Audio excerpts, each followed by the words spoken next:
Jumpa lagi dengan Bung Cahyo Official. Ini Indonesia bisa. Nah, dari judul yang kami sampaikan bahwa kenapa daun di tempatnya Talas Purwakarta bisa tampak hijau rata, tentu melihat background dari tumbuhan yang ada di habitatnya memang banyak ditanam dengan tumpang sari atau lebih disebut banyak area teduhan. Dari tadi yang di bawah pohon sengon dengan mulai ditanam, dengan ini yang tampak sudah mulai ditanam 2 bulan, rasanya memang menjadi beda jika di lahan yang memang kering kerontang tanpa teduhan. Solusi di atas, jika Anda tidak punya teduhan, Anda bisa tanam pohon teduhan lain yang mudah tumbuh subur, baik itu pohon-pohon keras lainnya maupun tumbuhan yang mudah tumbuh di antaranya pohon pisang. Nah, kenapa bisa tumbuh subur di Purwakarta? Selain pada habitat yang mungkin sesuai, yaitu di area lereng-lereng gunung dan daerah dingin, tepatnya di desa tempatnya Pak Din tinggal, di sanalah sebenarnya masih banyak humus atau pupuk yang asli tumbuh dari dasar tanah atau mungkin permukaan tanah yang dihasilkan dari dedaunan yang jatuh. Namun di sini Pak Din tidak sebegitu saja melakukan pertanian tanpa merawatnya. Ternyata rahasia beliau adalah beliau juga melakukan pemupukan pada saat sebelum tanam dan sesudah tanam. Nah, selain pemupukan tadi, Pak Din pun melakukan perawatan sebagaimana petani pada umumnya, yaitu merawat, dalam hal ini penyangan, membersihkan sedikit kanan kiri rumputnya. Walaupun kadang rumput itu adalah menjadi peneduh sehingga menjadi tidak terlalu panas jika itu langsung terkena sinar matahari, namun rumput atau gulma yang makin membesar itu akan cukup membahayakan, sehingga Anda wajib membalik tanahnya sehingga rumput-rumput yang tadi makin membesar justru mereka mati dan menjadi pupuk. Dan dengan begitu kebebasan akar maupun dahan yang akan tumbuh akhirnya berjalan dengan baik dan makin segar. Nah, untuk itu selain pupuk kandang, Pak Din ternyata pakai pupuk produksi pabrikan, yaitu eco farming.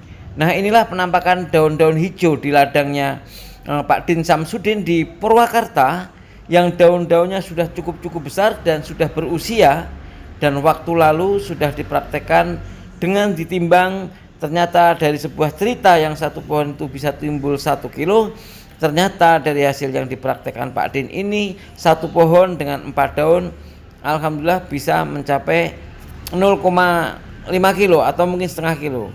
Namun hal ini tetap harus disyukurin karena pohon tumbuhan ini adalah bukan produksi pabrik, yang di sana adalah terjadi sama rata. Nah, tumbuhan ini ada yang besar, ada yang kecil, sehingga hasil panen pun tentu sedikit banyak kurang merata. Inilah dari keseharian beliau. Selain menanam yang sudah bibit jadi, beliau juga mencoba memijahkan dari anakan-anakan yang kemungkinan hari nanti akan menjadi bibit tambahan di kanan kiri tumbuhan yang mungkin punah atau mati. Nah, ini dari penampakan ini adalah dari umur yang baru bulanan, dan seberangnya atau kanannya tadi itu tampak yang sudah siap dipanen. Nah, termasuk ini di rerimbunan samping sawah di bawah teduhan tampak bersih sekali area perkebunan Pak Din, sehingga tanaman talas bening yang ada di Purwakarta ini punya kesuburan yang luar biasa. Kendati bawahnya ada gulma, karena mereka sudah tinggi, mereka terus saja menjulang tinggi sehingga tingginya hampir di atas 2 meter, dan di sanalah tampak kehijauan daunnya yang mengandung klorofil kuat karena mataharinya yang didapatkan dengan banyak, sehingga terjadi reproduksi pada tumbuhan talas itu sendiri. Nah, Anda jika Anda pengen subur sesubur apa yang dilakukan Pak Din Samsudin, Anda juga bisa mengikuti atau tanya-tanya ke beliau atau komentar di sini. Insya Allah nanti kita akan coba bantu. Senang sekali rupanya bahwa dengan tanaman yang minim pemupukan di daerah yang dataran rendah maupun dataran tinggi, tumbuhan ini sangat berpotensi untuk tumbuh dengan segar, apalagi didukung dengan cuaca hujan seperti ini, sehingga penyiramannya yang dilakukan Pak Din pada satu pohon itu bisa 1 ember hitam untuk 3 hari dengan ukuran sekitar 30 liter. Kali ini dengan adanya curah hujan yang tinggi ini cukup membantu, karena tidak hanya di permukaan tanah saja yang basah sehingga sampai ke dalam. Nah, disinilah terjadi pertumbuhan akar dengan mudah, karena lahan yang dengan debit hujan yang cukup deras itu bisa menembus ke bawah-bawah akar dan sampai kedalaman yang cukup lumayan.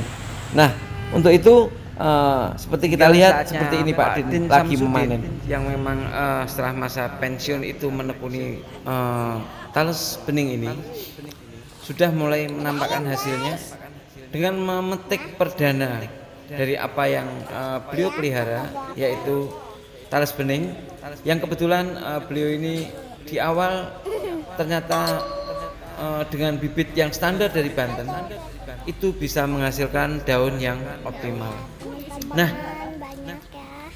itu tampak pada daun-daun yang besar ini setelah Pak Din timbang. Ternyata kadang-kadang ekspektasi itu tentu tidak sesuai hasil. Kadang-kadang harus dinikmati karena hasil yang ada adalah itu menjadi tetap budidaya kita. Nah, dari yang dipanen itulah Pak Din Samsudin di Purwakarta bisa menginspirasi kawan-kawannya, kendati tidak sesuai ekspektasi tapi hasilnya masih cukup memuaskan. Dengan daun-daun yang besar ini sama istrinya dan Pak Din sendiri ditimbang setiap 3-4 daun, alhamdulillah menghasilkan hingga setengah kilogram. Nah, bagaimana kelanjutannya? Ikuti terus Bung Cahyo channel dengan mengupas tuntas budidaya talas. Sampai ketemu di lain kesempatan. Jangan lupa subscribe, komen, dan like. Terima kasih. Wassalamualaikum.